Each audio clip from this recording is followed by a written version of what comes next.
Assalamualaikum warahmatullahi wabarakatuh. Bismillahirrahmanirrahim. Alhamdulillahilladzi qasarat ibaratul bulagha'i 'anil ihatah bima'ani ayatihi wa ajazat alsunul fusaha'i 'an bayani bada'i masnu'atihi. Wassalatu wassalamu ala man malaka tarafayil balaghah itnaba wa ijazah wa ala alihi wa ashabihi al-fatihina bihadihim ilal haqiqati majazah wa ba'du. Pada kesempatan kali ini kita akan mengkaji ilmu balaghah dengan menggunakan kitab Durusul Balaghah, dilengkapi dengan penjelasan-penjelasan daripada kitab Husnul Syiaghah karya Syekh Yasin Al-Fadani. Mari langsung kita mulai. Muqaddimatun fil fasahati wal balaghah. Pendahuluan, yakni menjelaskan tentang fasahah juga balaghah. Fasahah fil lughati tumbi'u 'anil bayani wal zuhur. Fasahah secara bahasa, meninjau dengan secara bahasa itu adalah tumbi'u 'anil bayani wal zuhur, menunjukkan kepada makna jelas, yakni bermaksud bahwasanya kalimat fasahah secara bahasa itu berartikan jelas. Tapi makna bayan wa zuhur ini adalah dilalah iltizam, yakni tidak ada secara asal, memang tidak ada kalimat arti daripada kalimat fasahah yang berartikan bayan wa zuhur. Tetapi dikarenakan iltizam daripada makna-makna kalimat fasahah itu menunjukkan bayan wa zuhur, maka dalam ta'rif atau arti daripada fasahah dalam segi bahasa itu adalah bayan wa zuhur, jelas. Yuqalu afsaha as-sabiyyu fi mantiki. Dikatakan afsaha as-sabiyyu fi mantiki, seseorang anak kecil menjadi fasih dalam pembicaraannya, dalam dia itu berbicara. Apa maksud daripada kalimat fasih? Idza bana wa dhahara kalamuhu, ketika perkataannya itu jelas juga tampak, maksudnya jelas untuk difahami. Kemudian wa taqa'u fil istilahi wasfan lil kalimati. Adapun dari segi istilah ulama balaghah,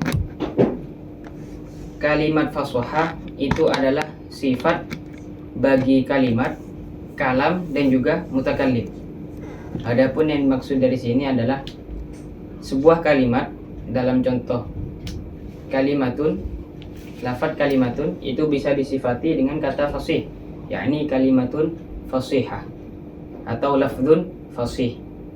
Juga bisa menjadi sifat bagi kalam, bisa dikatakan kalamun fasihun, atau seorang menjadi sifat bagi seorang mutakallim. Dalam contoh Zaidun fasihun. Jadi secara istilah daripada ulama balaghah menjadikan fasahah ini sebagai sifat bagi kalimat, kalam juga mutakallim. Fa fasahatul kalimati salamatuha min tanafuril hurufi wa mukhalafatil qiyasi wal ghuraba. Yang dimaksud daripada fasahatul kalam, fasahatul kalimah, yang dikatakan kalimat yang fasih, ini juga berhubungan daripada kajian sebelumnya, yakni alfiyah. Di situ membahas kalimat. Kalimat itu adalah satu kata yang tidak tersusun, satu kata yang mufrad sendiri. Ketika tersusun nanti bisa menjadi kalam atau bisa menjadi kalim. Itu yang di alfiyahnya. Yang dikehendaki dengan kalimat di sini juga sama, yakni kalimat yang mufrad, kalimat yang sendiri tidak tersusun dengan kalimat lain. Yang dimaksud dengan kalimat yang fasih adalah kalimat yang selamat daripada tanafuril huruf.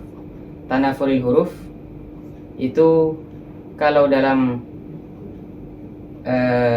penjelasannya itu adalah sebuah kesusahan mengucapkan dalam mulut. atau dalam bahasa Maduranya amokomo. Jadi ketika ada tanafuril huruf, penjelasannya akan di belakang. Tanafuril huruf, maka kalimat itu tidak dikatakan fasih.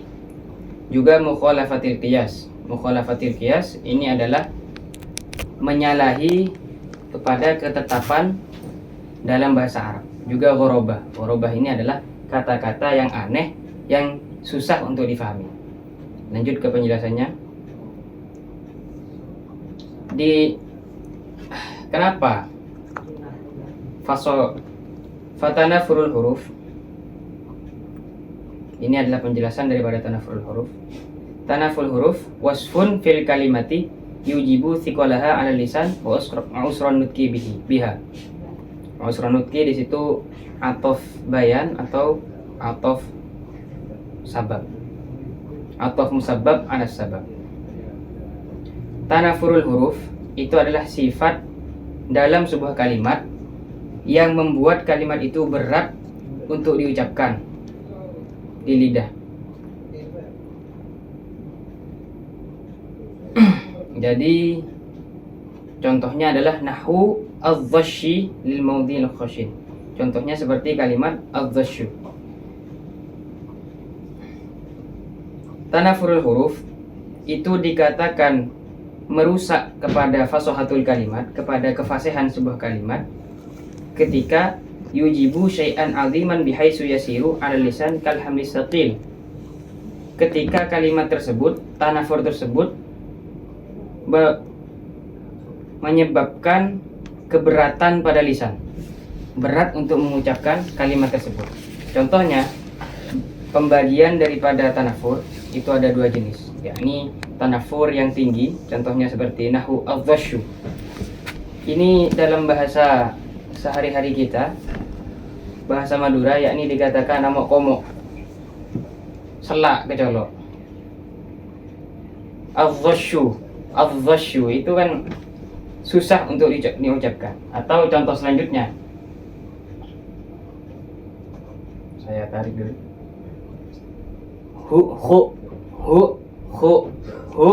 Hu itu lebih sulit diucapkan. Al-dhash itu artinya adalah tempat yang kasar. Hu itu adalah artinya tanaman yang dibuat untuk mengembalakan seorang unta atau seekor unta. Di sini ketika dibedah secara ilmu tajwid atau ilmu mengeluarkan huruf, hu di sini, hu di situ terdapat tanafur yang mutanahin, yang tinggi, yang memang berat untuk diucapkan. Kenapa? Dikarenakan ha merupakan makhraj daripada 4 huruf ini. Ha, ain, kho, ain itu semua bertempat di satu tempat, yakni tenggorokan. Ha itu di tenggorokan, ain di tenggorokan, kho juga di tenggorokan. Di situ menyebabkan berat untuk mengucapkannya. Hu itu berat. Ketika sebuah kalimat dimasuki oleh tanafur huruf, maka tidak bisa dikatakan fasih. Atau contohnya, ini termasuk contoh yang ketiga, an-nuqoh. Ini termasuk contoh yang jenis tanafur yang kedua, yakni yang tidak terlalu berat.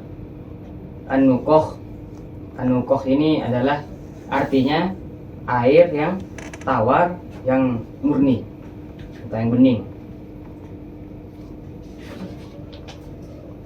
Kemudian contoh yang keempat, mustajzir. Mustajzir artinya adalah rambut yang diuntai atau yang diikat. Rambut yang diikat. Di sini kenapa lafadz mustajzir itu dikatakan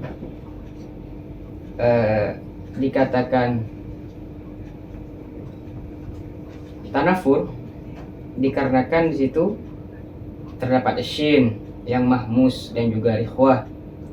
Kemudian ada ta yang mahmus sekali, yang mahmusnya itu berat, juga za yang majhur. Jadi makhraj di antara huruf-huruf di sini itu saling bertabrakan yang menyebabkan susah untuk diucapkan, yakni mustajzir. Kemudian lanjut kepada penyebab tidak fasihnya sebuah kalimat yang kedua, yakni mukhalafatul qiyas.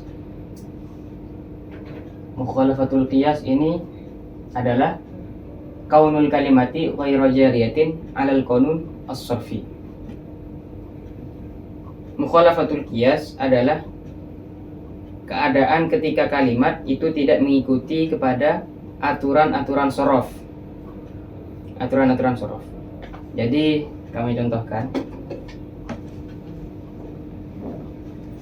Ini sudah ada papan, dikarenakan ada sebuah perkataan daripada guru kami, yakni ketika mengajar balaghah atau belajar balaghah itu lebih gampang ketika kita contohkan.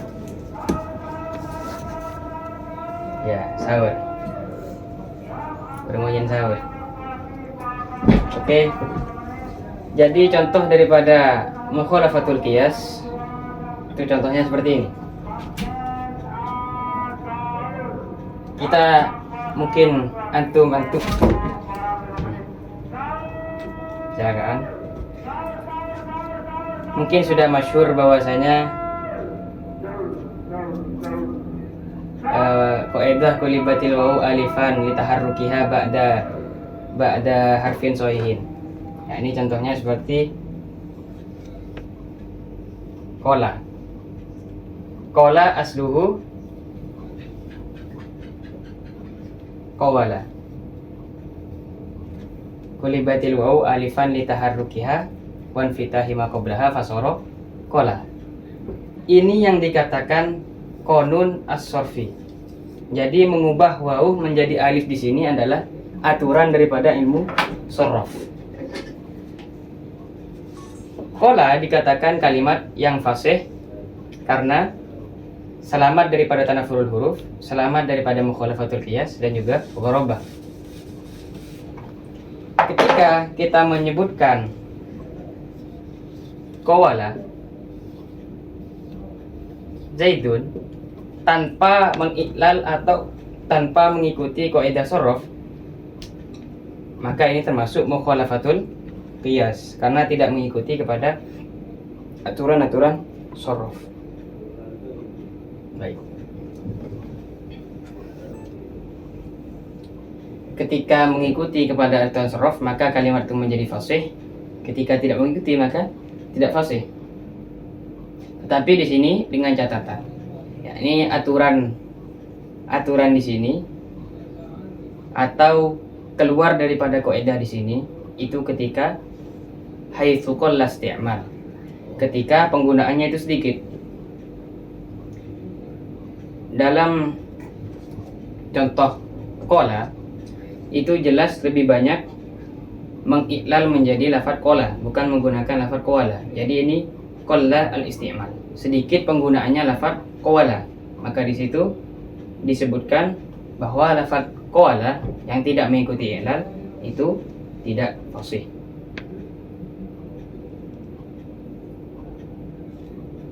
Kemudian terdapat sebuah cabang daripada mukhalafatul qiyas, yakni ketika memang penggunaan yang tidak sesuai dengan kaidah ini banyak digunakan, maka tidak dianggap merusak kepada fasahah.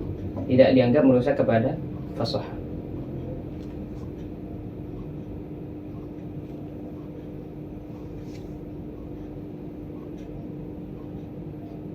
Seperti contoh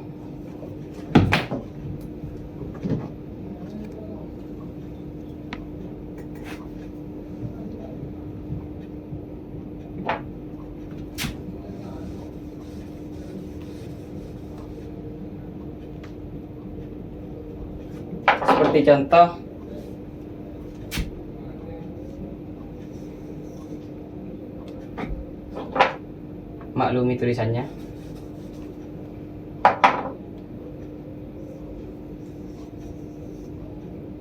Aba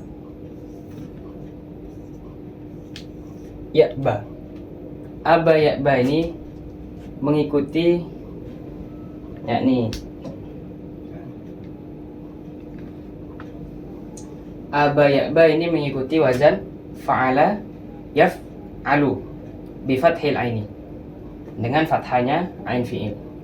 Di sini kalimat aba ya'ba meskipun tidak mengikuti kaidah shorof, tetapi tetap dianggap fasih. Kenapa? Karena kathuro al-isti'mal, penggunaannya sudah lumrah. Kenapa begitu? Kenapa kok bisa menyalahi kaidah shorof? Dikarenakan seperti yang dikatakan dalam nadhum maksud, wala mun au ainun bima qad futiha halki siwa dabi syududit tadhaha. Fi'il dari wazan fa'ala itu bisa mengikuti wazan yaf'alu ketika lamun au ainun bima qad futiha halqi, ketika lam fi'il atau ain fi'ilnya berupa huruf halqi. Ketika tidak berupa huruf halqi, maka hukumnya halqi siwa dzabis syududit tadhaha, maka hukumnya syadz atau menyalahi kaidah atau jarang. Kemudian di antara contoh daripada mukhalafatul qiyas tapi yang tidak merusak kepada fasahah itu adalah lafaz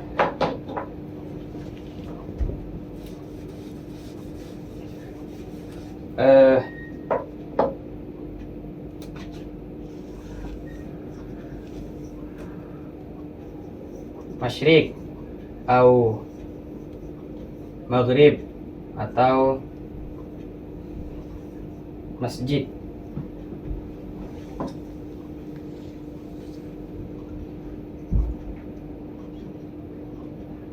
Di sini semua kalimat ini pada asalnya itu menyalahi kaidah.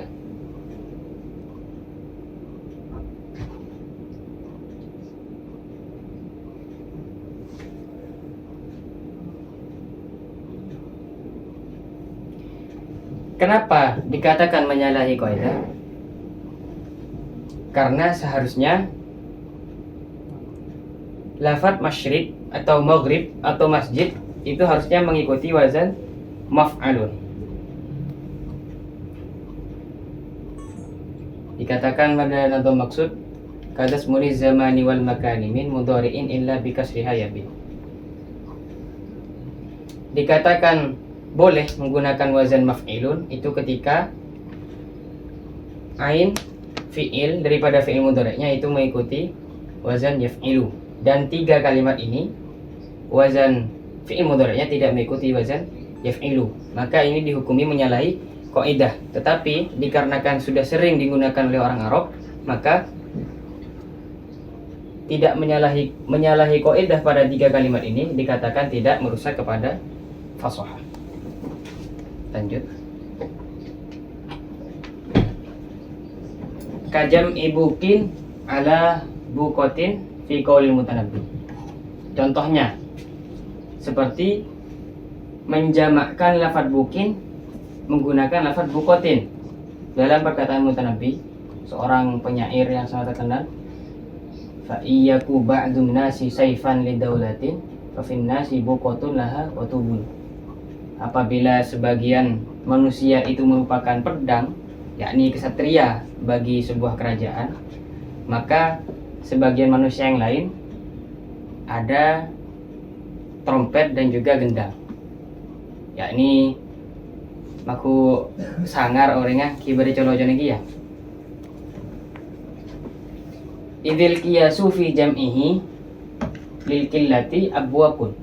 Karena qiyas atau aturan shorof dalam menjamak lafaz bukin itu seharusnya menjadi abwaqun. Wa kama udadatin fi qawlihi, juga seperti maudadah, ini termasuk mukhalafatul qiyas. Inna baniya lali amun zahada ma liya fi sudurihim min maudadah.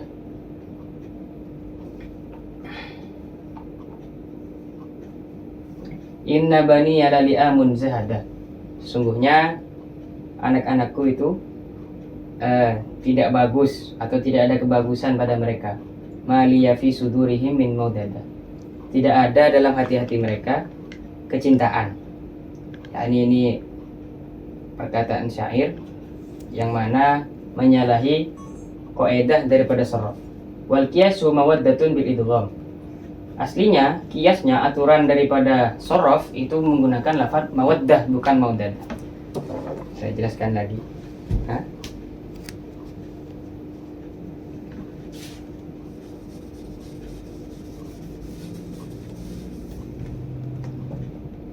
Mawaddah dalam perkataan syair itu menjadi maudadah, yang mana seharusnya ketika idza ijtama'al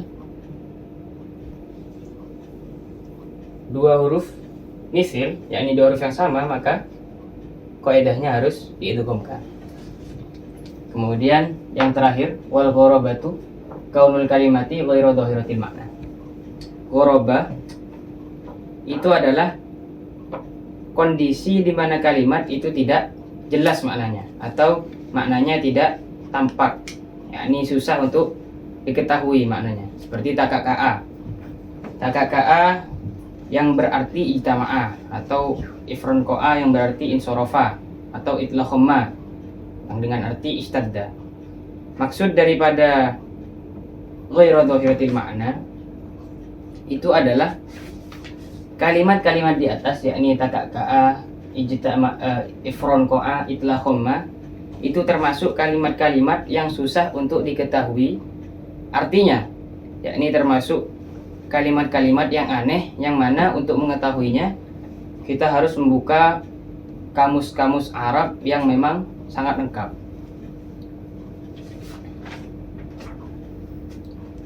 Di sini kita sudah mengkaji 3 aspek di mana bisa merusak kefasihan kalimat. Maka saya akan sedikit sharing tentang kenapa kalimat itu,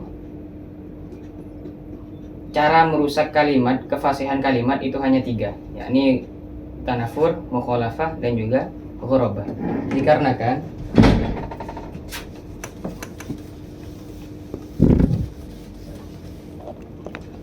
sebuah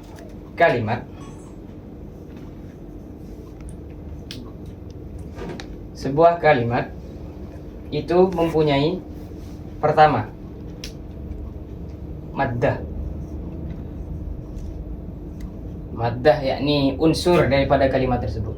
Kalimat adalah sebuah kata. Unsur daripada kata tersebut adalah huruf. Kalimat itu terdiri daripada huruf. Kemudian ada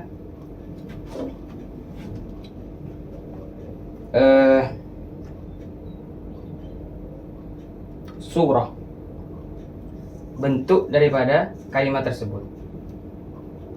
Bentuk ini dikenal dalam ilmu sharaf dengan nama sigot atau sighah. Kemudian yang terakhir adalah dilalah.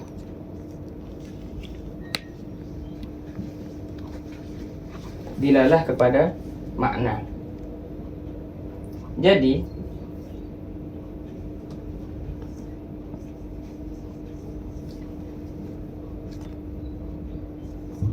kenapa kalimat itu kefasihannya yang bisa merusak kefasihan kalimat itu hanya 3? Itu dikarenakan kalimat itu terdapat maddah, yakni huruf. Huruf ini seperti yang sudah kita kaji, itu bisa dihancurkan kefasihannya dengan tanafur. Sighah, bentuk atau bentuk sorofnya itu bisa dirusak dengan mukhalafah. Dilalah atau makna daripada kalimat tersebut itu bisa dirusak dengan ghorobah. Itulah kenapa kalimat itu hanya bisa dihancurkan kefasihannya dengan 3 perkara ini. Sekian pelajaran balaghah atau kajian balaghah online ini. Wassalamualaikum warahmatullahi wabarakatuh.